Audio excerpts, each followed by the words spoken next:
the hearts of men. The Shadow knows. The Shadow, the serious character who devotes his life to righting wrongs, protecting the innocent, and punishing the guilty, is in reality Lamont Cranston, wealthy young man about town, student of science, and master of other people's minds. Using advanced methods that may ultimately become available to all law enforcement agencies, Cranston is known to criminals and evildoers as the Shadow. Never seen, only heard, as haunting to superstitious minds as a ghost, as inevitable as a guilty conscience.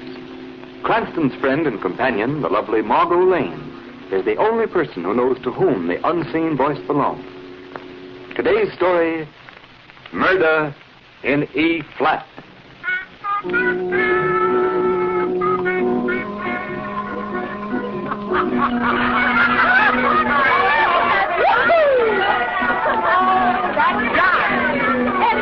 Yeah? Isn't Head Margin Charlie sitting over there? Well, doggone it, it is. Hey, Charlie! Hi, Eddie! Come on over here, you and Marge. Okay, come on, Never expected to see them here. Well, hello, Helen. You got room for us? Oh, sure. Hey, waiter, 2 more chairs. What do you think of this band? It works. Boy, this skinny butler's the hottest pup in town. Well, I'll still take Louis Creamer. Boy, that's my idea of a band. Quiet now, let's listen. All right. Come on! Roll it over!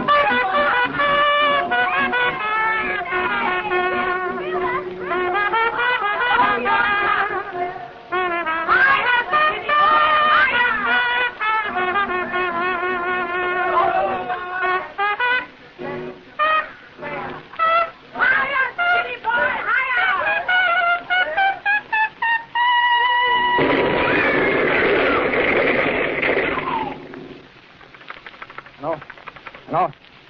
Yeah, Chief. I thought it was cut off. Yeah, that's the place. That new swing joint on 50th Street. Yeah, the jitterbug. Oh, nobody seems to know what happened. The band was playing and the joint just blew up. Now, we don't know yet how many were hurt.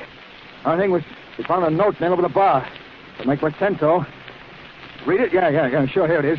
It says, the only real music is the music of silence. Yeah, funny business. Okay, I'll report back to headquarters as soon as the ambulance is coming.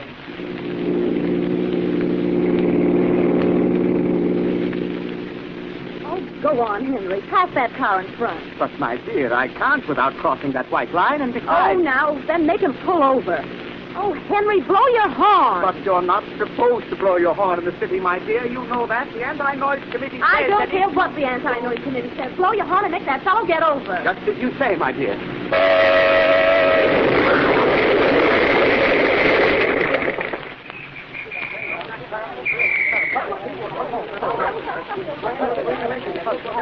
Yes, officer. I was driving about 50 yards behind their car. Yeah? They started to swing out of line and blew their horn, and then it happened. This awful explosion. I tell you, I've never known my... note. Where'd you get this note? After the explosion, I noticed it lying in the front seat beside me. Somebody must have thrown it in through the window. What do you suppose it means, officer? Let's look at it again. Let this be a warning to you. Auto horns are playthings of the devil. Silence. What does it mean, officer? I don't know, mister. But if I were you, I'd forget I had a horn.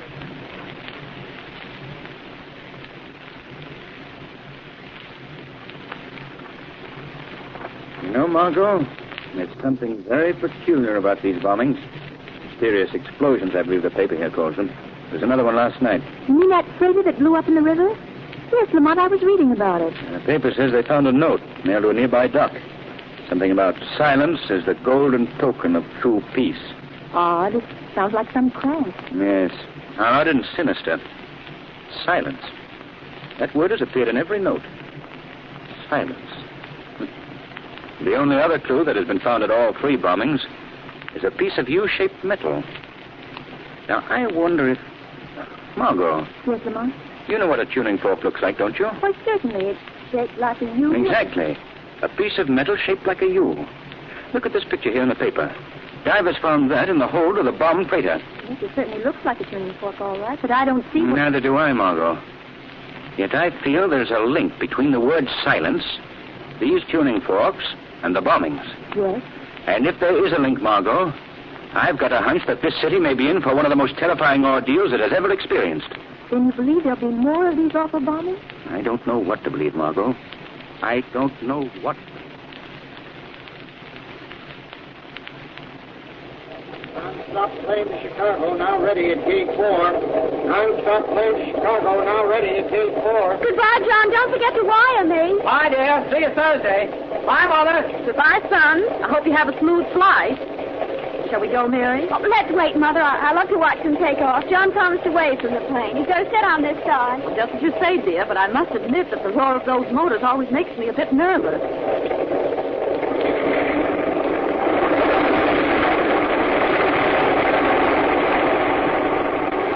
There he is, Mother. There's John. Bye, John. Bye.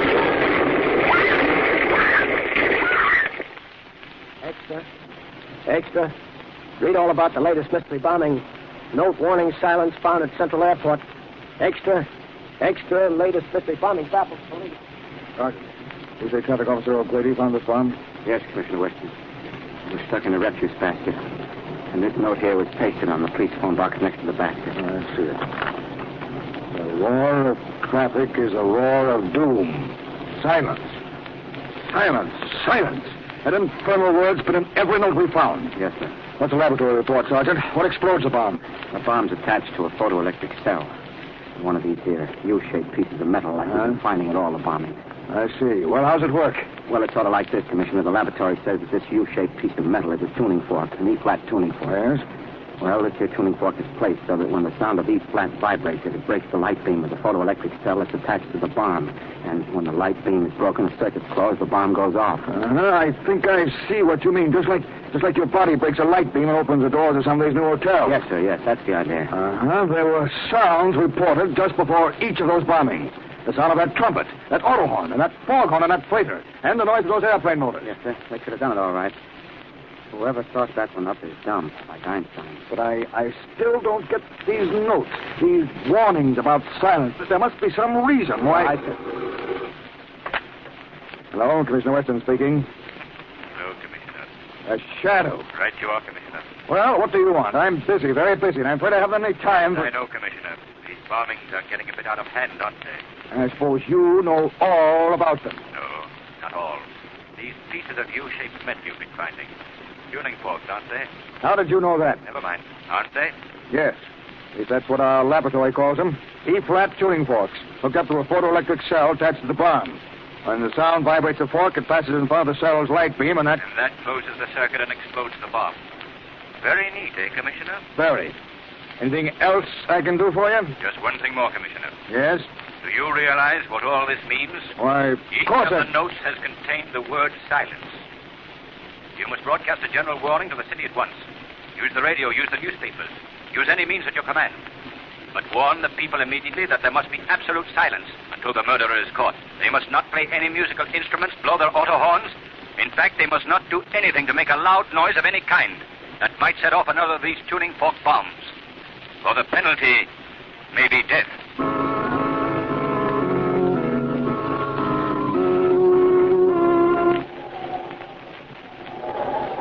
It was right here they found one of the bombs. Hidden in one of these trash baskets. Yeah. Imagine it right here at one of the busiest corners in the city. I tell you, it's enough to give it the creeps. Certainly is. Look up the avenue there. Here it is the middle of the day and not a car in sight. Boy, I haven't had my car out of the garage since the police commissioner broadcast that warning. Think of it. He said even a squeaking brake might send you to Kingdom Come. Well, I can tell you, Kingdom Come would be better than this. They don't find the guy that's planting these bombs soon. The whole town's going off its nut. You're telling me. I haven't slept in 4 nights. It's awful silence. It's like a wet blanket over your face. Day after day, and not a sound. Stop pacing that floor, Robert. You're making me so nervous I could scream. You nervous? That's good. How about me? I tell you, I can't stand the silence much longer. I tell you, I can't stand... Quiet, Robert. Remember Commissioner Weston's warning. No one knows where the bombs are planted. Even a shout might... I know. Even a shout might be an E-flat. A note of death. That's what they're calling it now. It's silly, isn't it? But what do they call this awful tomb we're living in? Quiet, Robert, please. Come on. We're going to get out of this town. Start packing. We're leaving on the first train. I don't know where we're going, but we're going anyway. Any luck, Margot? No, Lamont. You? None. Commissioner Weston has already checked all the music stores, but I still feel he might have overlooked one. Several of the stores I checked had sold tuning forks recently, but only one was an E-flat. And that was purchased by the Board of Education. Beginning to look hopeless, isn't it, Lamont? Not yet, Margot. Not until we've checked every music store in the city. Now, here's the list of stores. We'll separate again. You take these I've marked on the list, and I'll visit the others. Yes, Lamont. We must hurry, Margot. Every minute moves us closer to the next explosion. Ghastly, isn't it? All morning as I walked these deserted streets, I felt like I was moving through some city of the dead. Yes, it's like a plague. A plague of silence. But we must be on our way, Margot. It's not a moment to lose. I'll meet you at the Andrews Music Store. The first store we visited this morning. Yes, I know the one. I'll see you there. Oh, sir, we haven't sold an E-flat tuning fork in months. Is there anything else, sir? Oh, miss. We're wholesale, you see. We only sell to music schools and such. Even they don't buy tuning forks very often. What's that, mister? Tuning forks? No, we just handle sheet music, radios, and records. Maybe you'd like some sheet music. And what can I do for you, miss? Nothing, thank you. I'm just waiting for someone, if you don't mind. Oh, no, not at all. By the way, weren't you in here this morning? Yes, I was. Yes, I remember you now. You were with a gentleman who wanted to know if we'd sold any tuning forks lately. Yes, that's right. You said you hadn't. Yes, and after you left, I did remember one sale, but that was to one of our regular customers, and it was a long time ago. That wouldn't be what you... No, I suppose not. No. Dr. Bedeau is a very fine man. Fine musician, too. He's bought a number of musical instruments from us. Of course, it did strike me a bit odd. Odd? What was odd? Well, Dr. Bedeau wanting all of those tuning forks for the same pitch. E-flat, I believe it was. E-flat? Yes, but you know how musicians are. Surely you don't... Oh, no, of course not, but I suppose I should see this Dr. Bedeau, just for the record, you know. Would you like his address, then? Yes, if you'd be so kind. Yes, sure, I'll write it down for you. Dr. Andre Bedeau, 2218 West 9th Street. Nice. Well, thank you. And if the gentleman I'm waiting for should arrive while I'm gone, tell him to wait. Yes. His name is Lamont Cranston. If I'm delayed, tell him to meet me at Dr. Bedeau's. 2218, yes.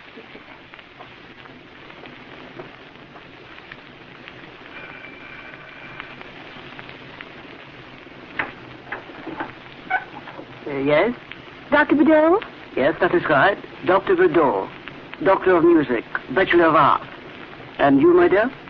My name is Margot Lane, Doctor. I'm a voice student. Oh, musician. And so beautiful. Do come in. Thank you. This is my studio. Oh, it's charming. You teach here? Oh, no. I seldom teach, my dear. I'm composer. Great composer. Though I'm afraid that is still my own little secret. But then you wouldn't have time for a simple student like myself. No. On the contrary, my dear. It has always been my special pleasure to encourage real talent. Especially beautiful talent. Yes. Mm-hmm. Yes, well, that's very nice, but I'm not awfully talented, Monsieur Bedeau. I don't really believe you'd be interested. Oh, no, but I have already decided I would be interested. Most interested. But first, you are just in time for a treat. A rare treat. Well, I'm afraid I must go now. I just remembered an appointment. You should remember that before you interrupted my work. Now that you are here, you shall remain until it is my pleasure to dismiss you. But you can't do that. Quiet. Sit down. There. I did not ask you to disturb me. But now that you are here, you shall share a secret with me. You like secrets, no? Most young women like secrets, but can't keep them. I'd rather think you shall keep this one, my dear. Shadow. Yeah, what is that? What did you say? What? Oh, you are wasting your breath, my dear. Really you are. The studio is soundproof, completely soundproof. And now for my secret. You see this beautiful electric organ? Yes, of course, this but electric organ shall reveal my secret. My greatest composition. I shall play it for you now on this beautiful organ. Oh, pardon me just a moment, my dear. The door seems to have blown open. Yeah. Turn of the lock will guard us against such interruption. Don't lock that door. You hear me? Let me out of here. Quiet! Really, you don't seem to realize what a great honor I am to bestow on you. For you shall be my first and the last to hear my greatest composition. My Symphony of Silence in E flat. No. Do I frighten you, my child? I'm so sorry. But you are my uninvited guest, aren't you? My only guest. The lighting is quite poor for shadows, my dear. There are no shadows in my studio. Oh, one thing more. Before I play my symphony for you, you see the black box on that pedestal there? Answer me, do you? Yes, I see it. That box is my invention.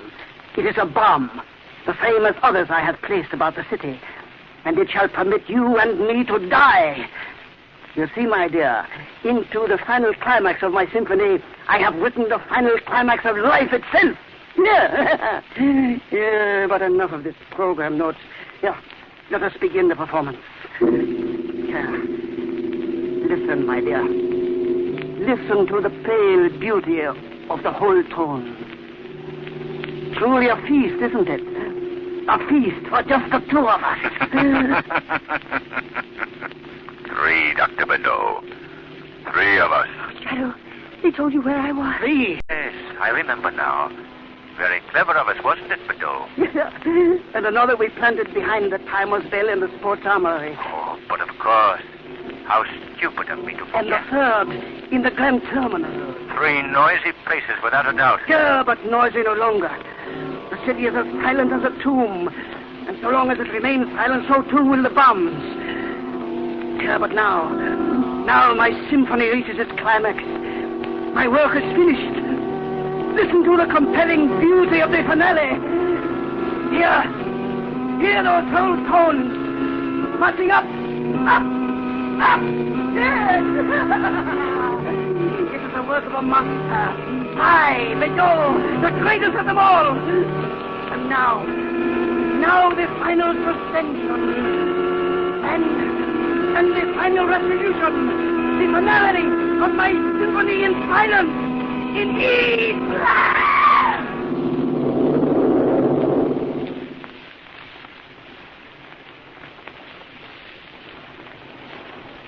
There, Margot. Just rest a minute. Everything is all right. But the explosion, Lamont. There was no explosion. But Dr. Bedeau, look. Lying there across the keyboard. Is he? Yes. Dead. Quite dead.